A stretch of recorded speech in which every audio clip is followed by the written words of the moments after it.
Salut à tous les amis, nous nous retrouvons pour décrypter ce derby de la Garonne qui va opposer donc nos Girondins de Bordeaux qui se déplacent à Toulouse ce samedi. On va voir comme d'habitude en long, en large et en travers le maximum que l'on peut d'infos pour cette équipe du TFC. Cette équipe du TFC qui la saison dernière est arrivée 16e avec 8 victoires, 14 nuls et 16 défaites, 35 buts marqués pour 57 encaissés. À défaut, nous on est arrivé 14e avec 41 points. Le meilleur buteur l'année dernière dans leur rang, c'était Max Alain Gradel, leur capitaine. Il a marqué 11 buts. Cette année, avec 9 points, ils ont 2 victoires, 3 nuls et 3 défaites. Donc 8 buts marqués, 12 encaissés. C'est pour l'instant la 10e attaque et la 14e défense. La moyenne d'âge de l'effectif est assez jeune, 24 ans de moyenne d'âge. L'équipe du TFC est entraînée par Alain Casanova. Du côté du mercato, on va voir ce qui s'est passé. Du côté des départs, les départs les plus importants, Christopher Julien, le défenseur central, est parti pour 8 millions d'euros au Celtic de Glasgow. Andy Delors, qui était prêté la saison dernière à Montpellier, est définitivement resté pour 4 millions 5. Alexis Blin, le joueur de 23 ans, le milieu de terrain, est parti à Amiens. Et Steven Fortes, le Cap-Verdien, est parti pour 1 million à Lens. Ça, c'est les départs où ils ont ramassé des sous. D'autres joueurs sont partis gratuits. Yannick Cahuzac, 34 ans, à Lens. Clément Michelin, gratuit à Lens. JCP, parti à Caen. Steve Yago est parti gratuit à Caen. François Moubanjé, libre, est parti au Dynamo Zagreb. Jimmy Durmaz, l'international suédois, est parti libre aussi à Galatasaray. Et John Bostock a été prêté à Nottingham Forest, notamment. Voici pour les départs. Du côté des arrivées, il y a eu notamment 3 arrivées un peu notoires. Tout d'abord, Wesley Saïd, le joueur dijonnais, l'ancien dijonnais de 24 ans, est arrivé pour 8 millions d'euros. Ensuite, il y a Augustin Rogel, l'Uruguayen, qui vient du club russe de Sovetov Samara. Il est venu pour 2 millions 5 à 21 ans. Et puis enfin, sur qui compte vraiment les Toulousains, l'attaquant grec international Eftimios Koulouris, qui appartenait au PAOK Salonique, qui a été prêté à l'Atromatis Athènes. Il a juste 23 ans, il a été acheté 3,5 millions d'euros. Alors pourquoi faut faire attention à ce joueur, à ce Koulouris? Parce que la saison dernière, c'était le meilleur buteur du championnat grec en 28 matchs. Il a marqué 19 buts.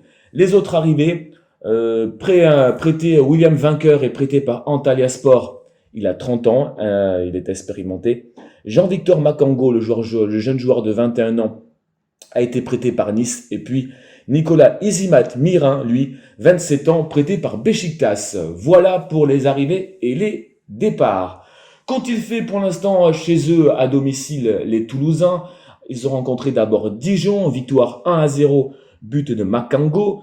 Ensuite, victoire face à Angers 2-0, encore un but de Makango et un but de Koulouris. Et une défaite en dernier lieu à domicile face à Angers 2-0. Donc le bilan domicile, 3 matchs, 2 victoires et une défaite, 3 buts marqués, 2 encaissés. On va maintenant parler de la tactique prônée par cette équipe qui peut jouer en 2 tactiques différentes, même si celle de domicile est plutôt en 4-3-3. Donc voilà cette équipe toulousaine. Alors, on voit que dans les buts, c'est Baptiste René. Alors Baptiste René, c'est actuellement le joueur toulousain le plus performant. Alors, est-ce que c'est une bonne chose ou une mauvaise chose? En tout cas, il est très performant dans les buts en ce moment, Baptiste René. Il a déjà arrêté notamment 2 pénaltys. C'est lui qui a la meilleure moyenne côté toulousain. C'est une équipe qui joue à 4 défenseurs à plat. Il y a eu beaucoup de changements au niveau défensif. Pourquoi? Parce que entre les suspendus et les blessés, ça a beaucoup tourné. Pour l'instant, et ça sera sûr, ce sera ça, cette défense. À droite, il y aura Morera. À gauche, ce sera Isiaga Silla. Et puis en défense centrale, donc, ça sera Kilven Amiens et Nicolas Isimat Mirin. Pourquoi? Parce qu'à la base, ça devait être Bafodé Diakité, international jeune qui a 18 ans, qui est en défense centrale, mais il est suspendu. Il va finir son 3e match de suspension. Et à ses côtés, il devait y avoir la recrue uruguayenne Agustin Rogel, mais il s'est fracturé la clavicule lors de la première journée. De plus, le japonais Jen Choji, qui est revenu il n'y a pas longtemps, aussi en défense centrale, a été blessé. Donc, la défense centrale sera Kilven Amiens, qui peut jouer autant à droite que dans l'axe. Donc là, il va jouer dans l'axe Cleveland Amiens. Et donc, ce sera Nicolas Zimat Mirin, les joueurs prêtés par Beşiktaş, qui sera en défense centrale. Au milieu de terrain, c'est là où ça peut changer beaucoup. Là, j'ai mis en 4-2-3-1 avec notamment Ibrahima Sangaré. Ibrahima Sangaré qui est le joueur le plus cher, entre parenthèses, qui a la plus grosse cote côté toulousain. Il est estimé à 15 millions d'euros. Et il est souvent associé à William Vainqueur, le très propre William Vainqueur, 90% de passes précises. Ça, c'est quand il joue en 4-2-3-1. Je vous dirai tout à l'heure comment ça change parce qu'ils peuvent jouer aussi en 4-3-3. Quand ils jouent en 4-2-3-1 sur le côté, c'est souvent côté droit. Mathieu Dosevi, le très bon Mathieu Dosevi, on le connaît, il fait souvent la différence et est très adroit dans ses passes décisives notamment, même si pour l'instant il n'y en a pas eu des tonnes. Et puis on le connaît, le capitaine Max-Alain Gradel.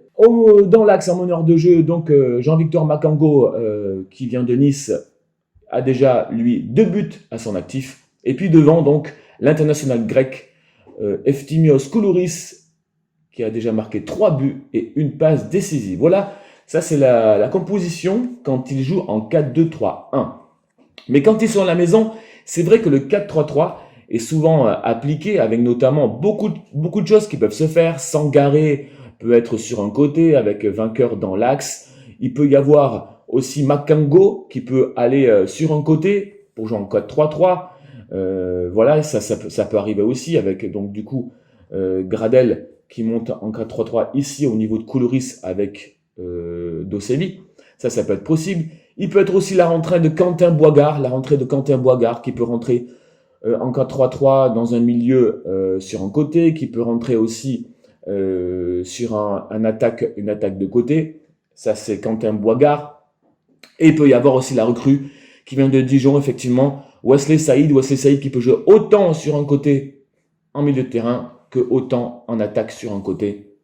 Voilà, Wesley Saïd qui peut être aussi titulaire, c'est possible. Donc pour cette équipe qui peut jouer en 4-2-3-1 ou en 4-3-3.